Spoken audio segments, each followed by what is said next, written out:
Il y a quelques jours, je me suis inscrit dans une nouvelle salle de sport. Une décision anodine, mais si je vous en parle, c'est que mon critère principal de choix est surprenant. Et c'est son café. Après 13 années en tant qu'indépendant, j'ai appris à apprécier la liberté d'organiser mon temps, cette capacité à façonner mes journées selon mes envies.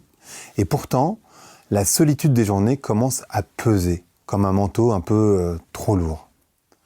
Et en partageant cette réflexion avec mon ami Jon Krakauer, qui est un neuroscientifique américain assez reconnu, il m'a répondu avec une formule qui résonne comme un diagnostic de notre époque.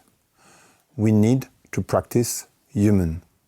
En français dans le texte, nous devons pratiquer l'art d'être humain. A priori, un non-sens, et pourtant c'est tout l'inverse. Parce que comme un muscle qui s'atrophie, faute d'exercice, de manière insidieuse, notre capacité à créer du lien se délite dans le confort de notre isolement choisi.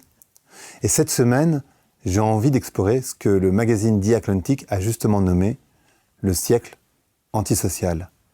D'ailleurs, Hannah Arendt ne s'y trompait pas, elle disait « La principale caractéristique de l'homme de masse n'est pas la brutalité ou le retard mental, mais l'isolement et le manque de rapports sociaux ».